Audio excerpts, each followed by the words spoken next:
It's an enormous honor and an enormous opportunity to come and speak at such a rich series and way of thinking in the world's largest, most diverse, most complex democracy.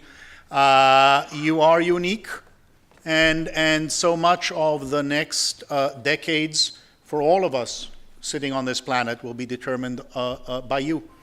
And so the opportunity to come and the sheer generosity, as I've had a chance to talk to people from CPR, as I've had a chance to spend some hours with people at IIT, as I had hours today with truly wonderful staff and leadership at NITI Aayog, listening, asking questions. One of the things that struck me so much was the intellectual generosity and openness, rather than beating about the bush, just saying things as they are, knowing where you are, contesting, not just deferring, an enormously attractive intellectual culture, and I feel truly privileged to have had the opportunity to spend this time and to continue to learn with you. As I start this, as I thought about what to do with an opening lecture, with an introductory lecture to such a series, where you'll have more discrete presentations on each of these distinct things, I thought the critical thing I might be able to add from my quarter century now of working on the internet, which for the internet counts as ever, is to think about how we think about technology and its relationship to politics, to institutions, to values, and how they work together. Essentially, if you simply Google technological growth, you'll get some kind of image like this. There's human population growth, and it's associated with a major moment of the Industrial Revolution, which is associated with the steam engine and a variety of other technologies, and there'll be various little bits and pieces that are emerging in this. And then you'll have one of three general approaches. One is we're in the driver's seat, we're moving it forward, this is a train, we know where it's going, and we're cheerfully leading it. The other is we're just passengers. It's happening to us, we're sitting on the train, it's taking us, we have no choice in where it goes. We can either be on it or off it. Some of us hang on just barely, others of us sit comfortably, but we have no choice. The third is that it's a total bloody disaster, and the thing will destroy our society in the way in which it destroyed Gare de l'Est here a century or more ago, and it's coming at us. And you heard already from the presentations this concern with both. Let me suggest to you that the most useful way of thinking about this is to start to ask questions about why are there three classes? Why is there a third class? Who sits in the first class, and why is it so furnished so richly? Why is it that when you hit, that some people sit comfortably and others have to hang on? Why is one city connected by high-speed rail but another is not? What is it about the technology that makes it that a country like the United States has such poor rail service as opposed to Europe? How did our culture, how did our politics, how did our institutions interact with technology to lead us to where we are today? And that's really what I want to talk about, because that is the one most important thing to do. I would say that the dominant view in policy circles today around the world is a simple view that technology is exogenous, it happens on its own power, it's deterministic, it has certain characteristics, and that's how it's going to be used. It interacts with markets that are more or less efficient, and then it affects society in more or less well-known ways. This model is at the foundation of the claim, for example, that robots will take all of the jobs. There's a sense that robots are a particular kind of thing that has a particular kind of relationship, that labor markets are structured very efficiently to identify labor, and that this transition will just happen to us. Again, we're passengers on the train or we'll be run over it, and we have to adapt to it. This has been a central feature of views of growth and technology and markets, which is essentially technology is moving at its own pace. You can either adapt your institutions efficiently or inefficiently, but it will happen to you. And if you're efficient and you have efficient markets, you'll experience growth. And if you're inefficient and have inefficient institutions and inefficient markets, you will have stagnation. But there's only one right path, and the way in which law and policy and politics interact with technology is simply to understand what do you need to put in place so that the technology operates, and what do you need to put in place to avoid stagnation. And there are certainly large and important portions of technology policy that are like that.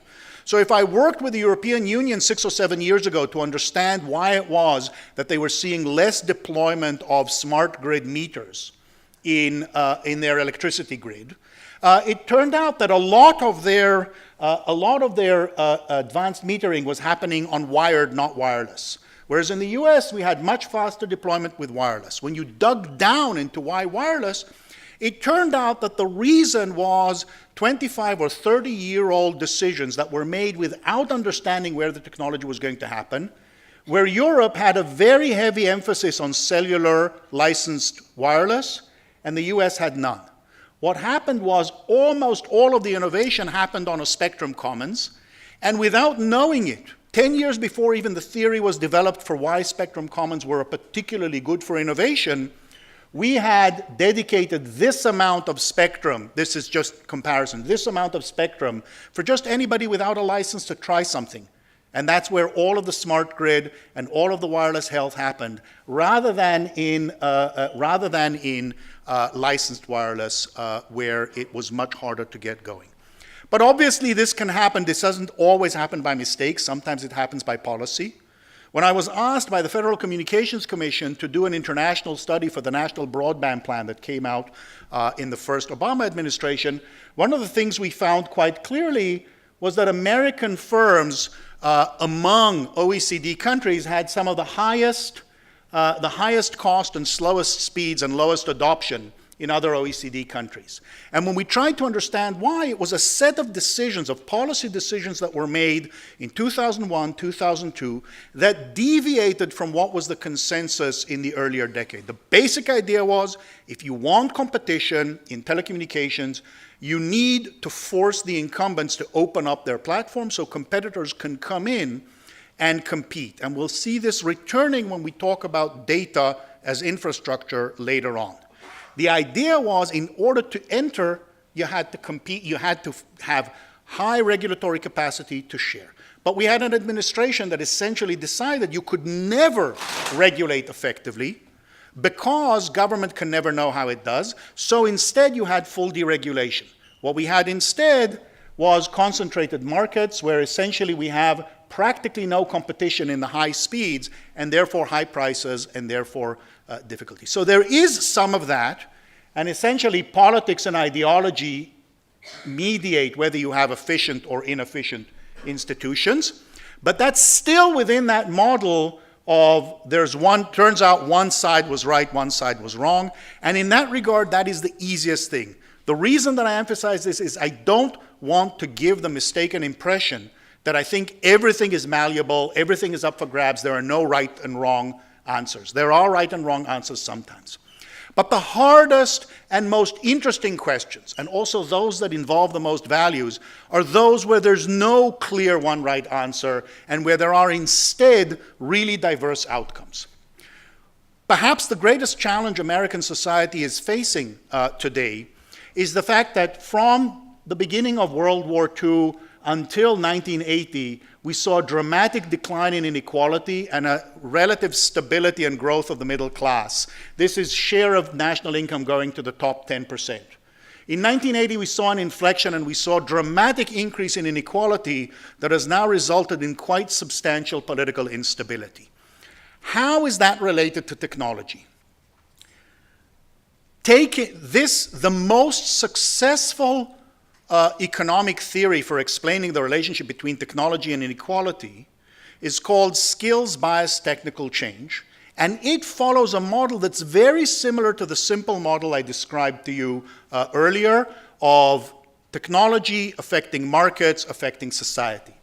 Specifically, it says technology changes the kinds of machines, which means the more skilled you are, the more valuable you are, and then people with skills got more money, people without skills got less, and we got inequality.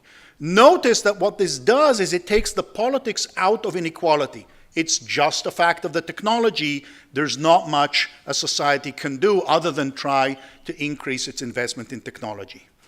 The problem with this theory is that it had to be updated every 10 years or so as the patterns of inequality changed and didn't quite fit the prior decades' theories.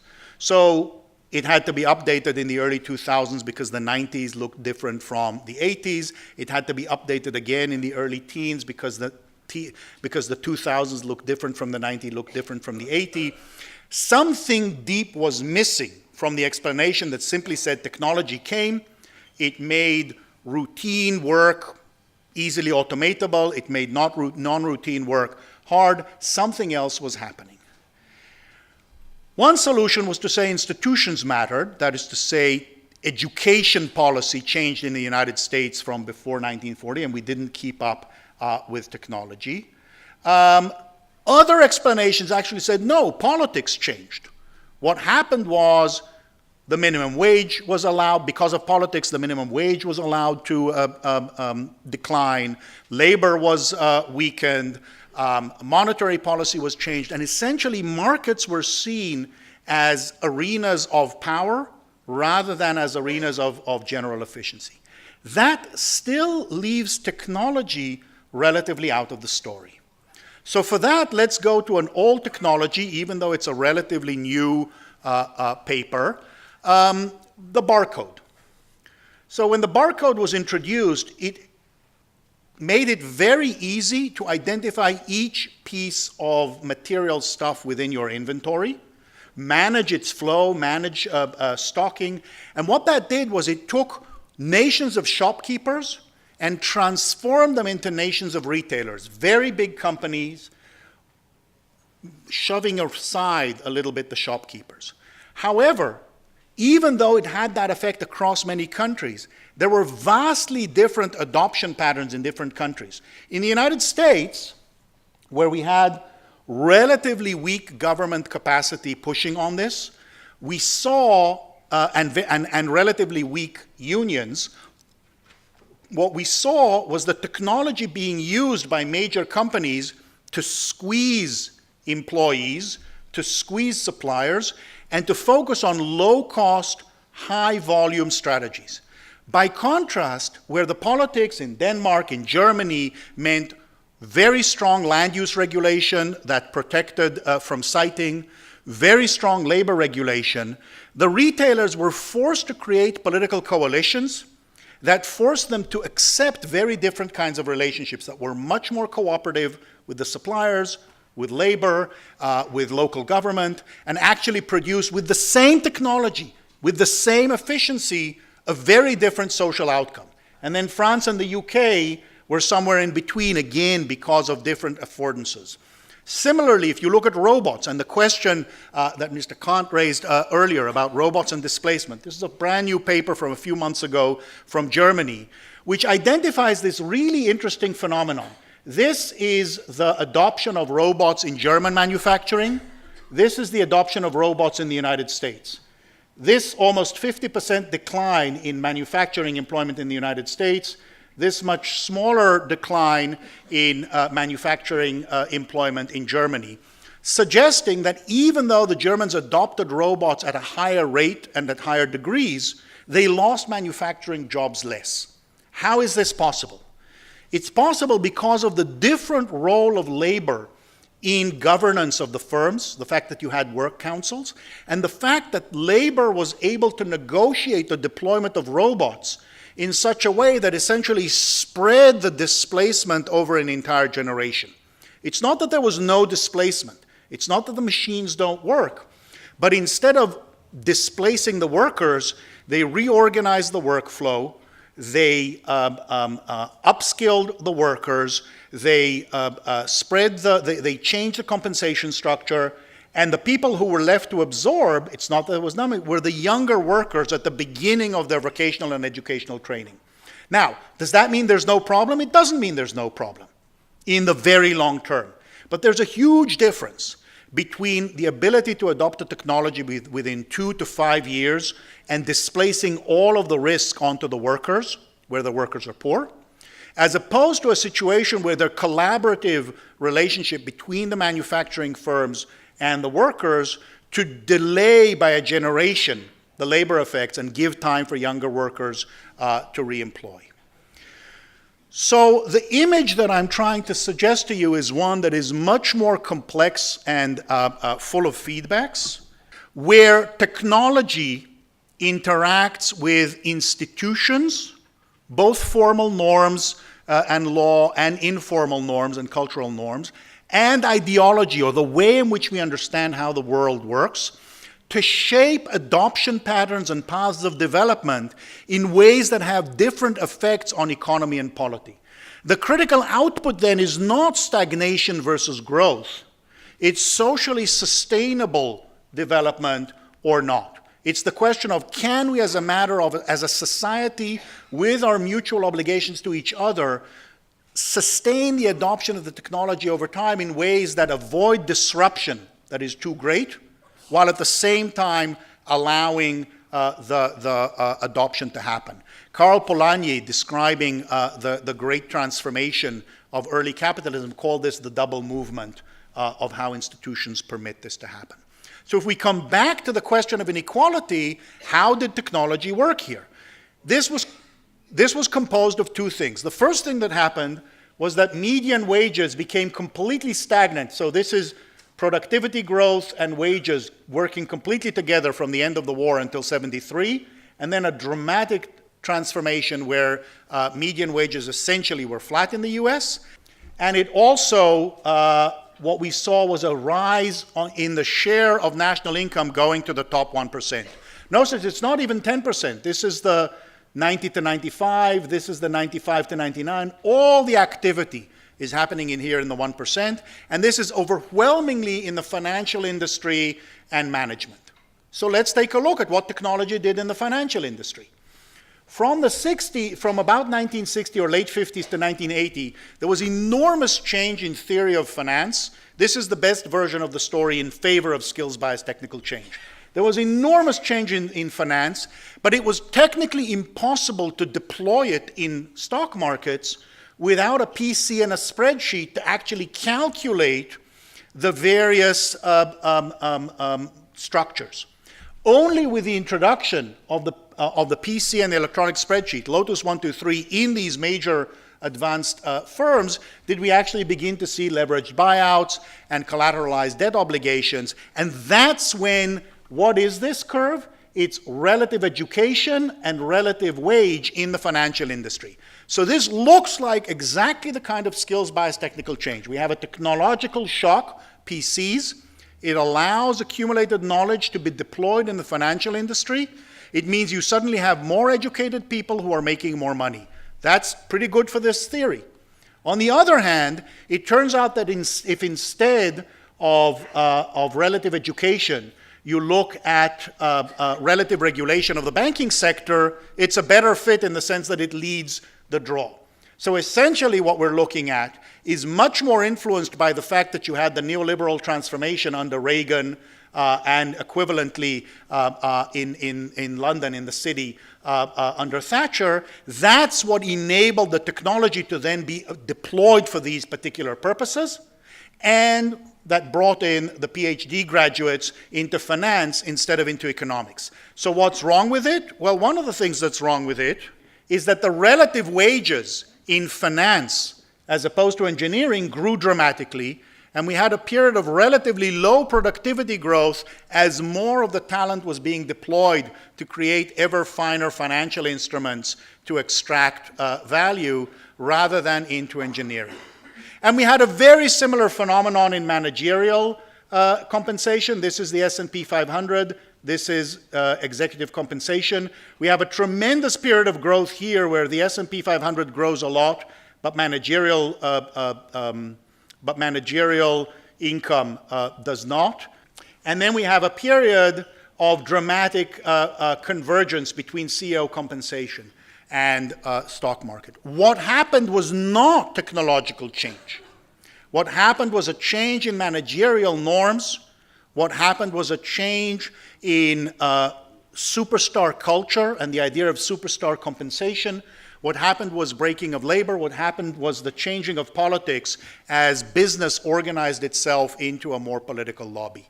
And you saw also intellectual change as new ideas that the firm doesn't need to be about the stakeholders, the community, the workers, and the managers and the shareholders, but is purely about shareholder value. So you had that transformation. As a result, if you actually look at similar numbers, and this is, of course, to those who are not familiar, all from Thomas Piketty's work, what you see is in the US, you see the share of the top percent rising. In the UK, you see it. To some extent in Canada, that's in the same market. But not in Germany, not in France, not in Japan, not in Sweden.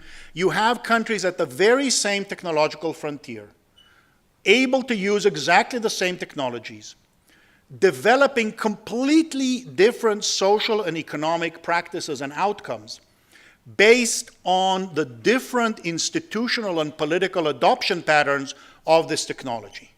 Now, this is enormously liberating at the same time that it also puts enormous burden on people like Amitabh Kant, who's sitting here and planning for what it is that you do, what it is that people in this country do, that the enormous energy and intelligence goes into how to design a system that is sustainably, socially sustainable in development. And the open conversation I had with your people today and the willingness to take this on and try to think seems to me to be enormously optimistic about those possibilities as long as we keep that open contestation in mind. As a practical matter, we saw these two countries as outliers, with the top 1% taking the highest portion, increase in portion of national income, and the largest decrease in taxation since 1960.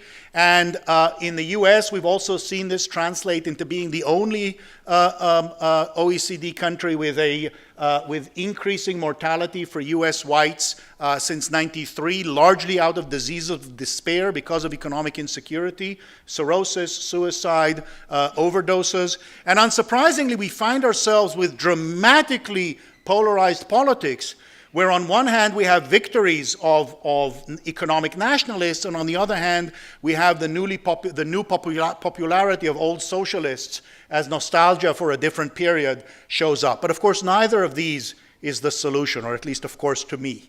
The other thing to remember, and I'll go through this quickly because I want to sort of begin to focus, end by talking about something that is very relevant, I think, to you immediately. And that's that it's not just polity and economy, it's also meaning and culture and kinship that plays through this. So if we just breeze through, this is the proportion of women in the workplace in the United States from 1950 through 2015. We see the increase.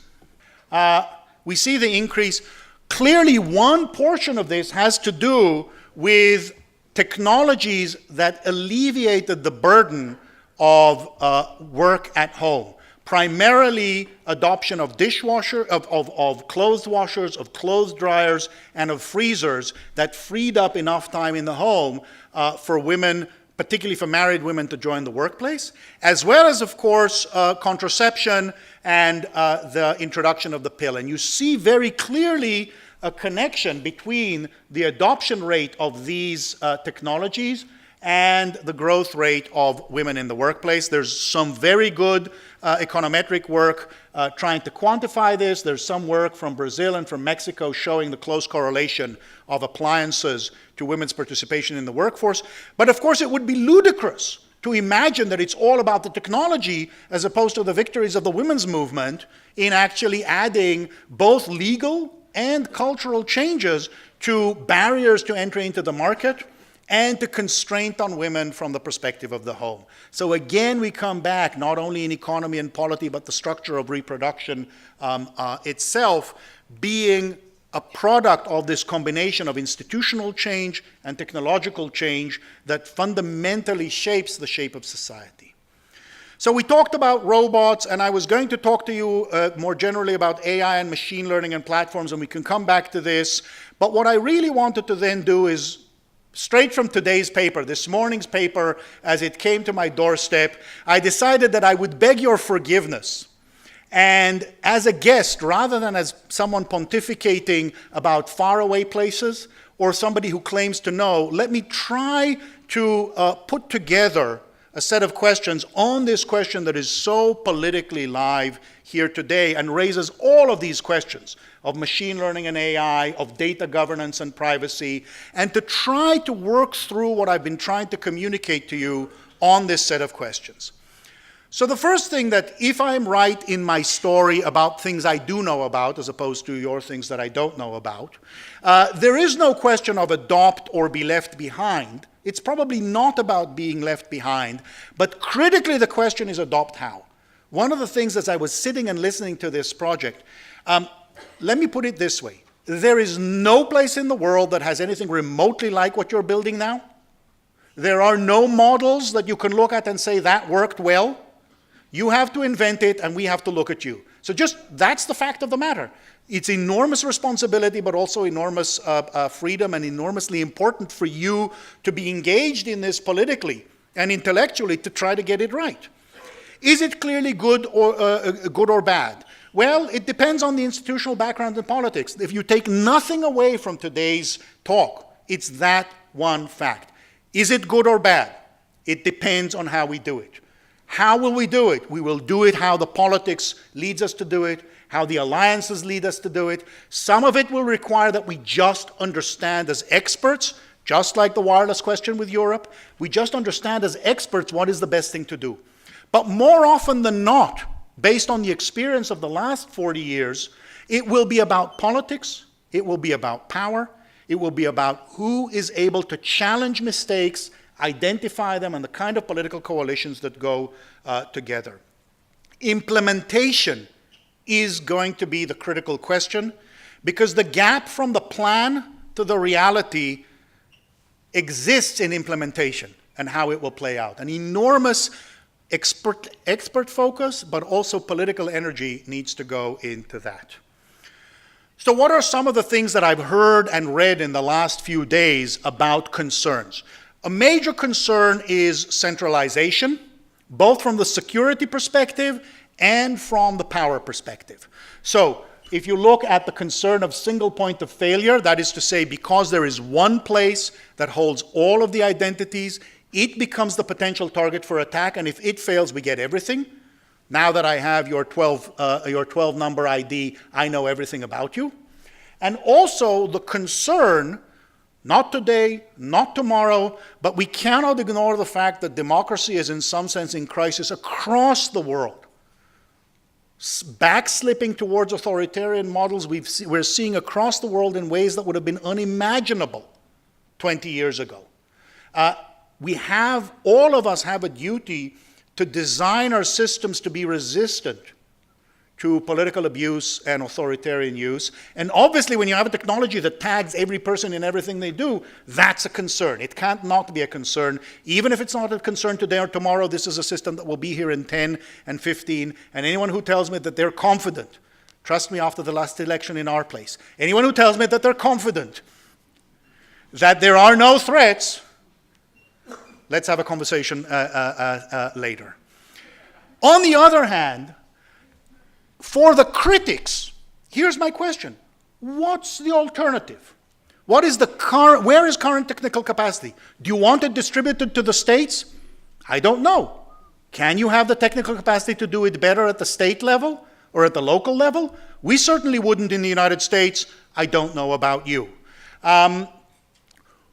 Is it that when you centralize, you also have a single point of accountability? If you get the accountability right, you actually can have accountability that goes with the data everywhere. It makes the battle over accountability that much more important. But is it easier to have accountability in one national place where all of the politics can be concentrated on getting that accountability right? Or is it easier to do it at the state level and at the firm level? That's a question that you, with your understanding of your institutions, are in a better position, obviously, than I. This is very parallel to questions we have today in AI and machine learning and algorithmic decision making. 30 seconds of demystification. AI basically is present jargon for being able to recognize patterns in very large data sets and then apply them to various kinds of problems. We used to, 5 years ago, it was a lot closer to data science, to big data. We're developing all of these questions. The critical thing that we're seeing policy questions is an algorithmic decision making. That is to say, the machine analyzes the data, recognizes older patterns, sees a new patterns and predicts what's going on, and then decides whether this is in questions of whether to provide credit, whether it's in questions of whether to offer bail or release a prisoner, whether it's a question of what news to feed you on your Facebook news feed. These are all situations where we're using vast amounts of data to say, here are examples of things that we want to do. People to release on bail, news items to present to this or that person, mortgages to give or that person. Can the machine, through looking at a few thousand or a few million people before, make the correct decision today, or are we better off with a human? To me, one of the things I try to push back, the present stance very much in the US is to be extremely skeptical, to worry about discrimination, to worry about error. And to me, the question is always, what's the alternative? Is it a judge who makes mistakes systematically? In a system such as ours that has such strong racial biases in policing, is it a police officer with their background, or is it the machine? I don't know. It's not at all clear. If we design the accountability and the legibility right in the algorithms, it might actually be better. Which comes back to the point that has already been raised, and this will be the last detailed slide before I wave my arms and say goodbye, or at least open for questions. I call it purposefully data governance rather than privacy, because I think privacy is an aspiration that drives this and a practical institutional solution. And while the aspiration, as your Supreme Court has found it as a fundamental right, the aspiration drives the whole, I worry that it drives the technical institutional solution in the wrong direction. And that wrong direction is up here in this corner. First of all, there are some people who talk about what we need is property in data. Every person needs to be the owner and have property in their data. The other is, in order to protect privacy, we have to get consent right. Our experience with privacy in the United States and even in Europe, which has stronger privacy protection, is that treating data as an individual right, not as a matter of values, not as a matter of dignity, not as a matter of autonomy, but as a matter of the technical design of the legal rights, yields to loss of privacy. And that's because we have persistent market failure. The problem is not that individuals don't have enough of a right to prevent access. The problem is that individuals can't see the whole picture of what happens when they consent to this bit or that bit. The bit is only valuable in the context of the whole. The problem is much more of a public health or environmental stewardship problem. It's much more of what happens when you can combine all the data together in a decision platform that then projects its decisions on someone, on an individual, than it is a problem of individual consent. So that's why I say data governance, and we had very good conversations today on how to begin to think about how to fit this with your plans. But the idea is that you're going to need well-designed and continuously updated models of data governance that are more about public health and environmental stewardship. One of the things that technology allows that was impossible before is to have persistent audit trails. That is to say, to put with the bit of data, I can connect the data, I get it from the public data set. It has to be connected to some bit that will say, here I am, I'm the person, whether I'm a government agency, whether I'm a private company, I'm the person who touched this data. Here's what I did with it. Send that into an auditable database. Create an institution that's professional and independent, that's over the political branches, because remember, we have the authoritarian problem. There's the question of releasing it to entrepreneurial innovation. I really want to emphasize the uniqueness of this data set and the fact that it is publicly owned, as Amitabh Kad described in his comments now. It's publicly owned as opposed to owned by Google or Facebook. It's of enormous value, and it gives you enormous leverage over this industry to force the industry to get it right. Then the question is how? Well, one model is the European model of public data, which is property. The other is the American model, which is public domain, just put it out there.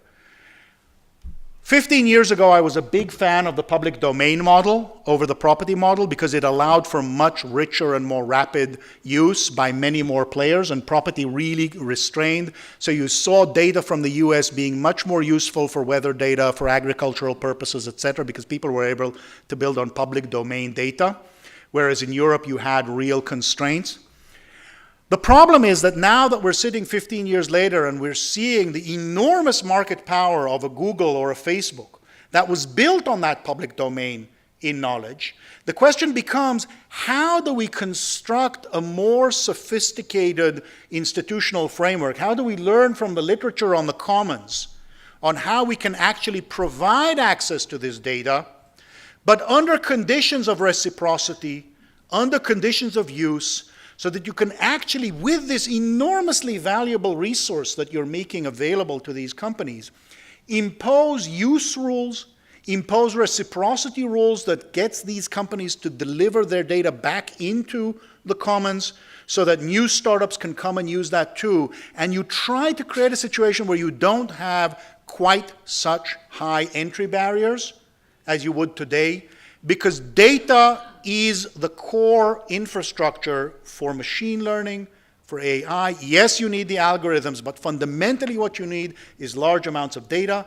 That's the unique possibility here. It's also the unique threat. And how to do this together, how you combine the public health approach to create a commons governance structure for this data for the private companies, to create an audit trails to make sure that you don't suffer from the authoritarian failure, that seems to me the problem. Now, will we be in dystopia or in utopia?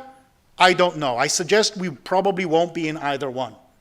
But it's entirely reasonable and non-crazy to say you could have an authoritarian relationship in the government with concentrated surveillance capital where companies know everything you're doing, and then experiment in how to manipulate you behaviorally to want and buy things that you might otherwise not have wanted or bought, and that is insecure and susceptible to exploitation.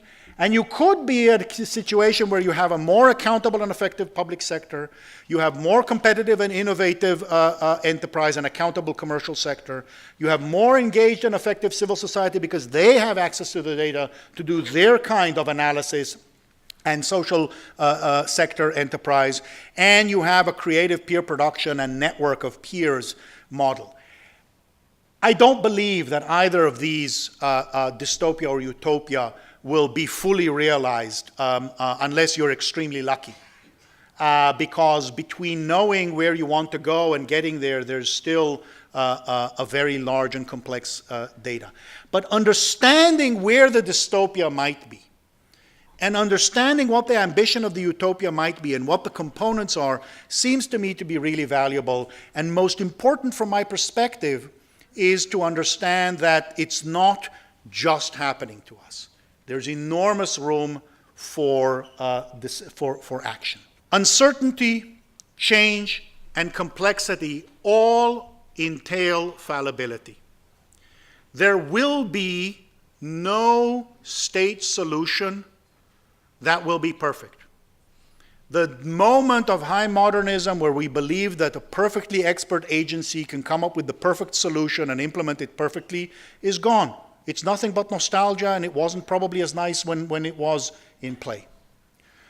But the moment in the 1990s where we thought that we could create an optimal market that would deliver everything is also dead. We've learned that perfection of markets through privatization, deregulation, getting the state out of things doesn't work. Market imperfection is pervasive. Every market system that develops ends up corrupting and creating points of concentration, because that's what the businesses are looking for. They're looking for rents rather than marginal benefits. It turns out that as human beings, we're just not all rational, self-interested maximizers. We are social, and we are imperfect, but also much more cooperative than we want. I have spent a lot of time 20, 15 years ago being very optimistic about the possibilities of purely social exercises, not in the market and not in the state. I think we have also learned in the last decade that free software and Wikipedia have important contributing components, but they cannot be the full solution. They don't scale to a very large population. They haven't solved the problem of how to keep body and soul together and live. So what we need is an integrated approach across all of these that is learning, that is adaptive, that continues throughout time, and that critically depends on continued criticism, contention, contestation. Politics and criticism is not a bug in this system. It's the way in which we learn that things are going wrong. It's the way in which we design the technology together as society to suit us as how we are in our political context. So if I suggest to you one last piece to take away, the critical thing, there's a lot of slides, a lot of data, the critical thing to take away. Yes, technology matters. These devices that allow us to do different things, that prevent us from doing different things, have a very real impact on our lives. But they are not a train that is coming down a track over which we have no control. They are profoundly involved in politics, in law, in social norms, and understanding that it's critical that we fight about them is central.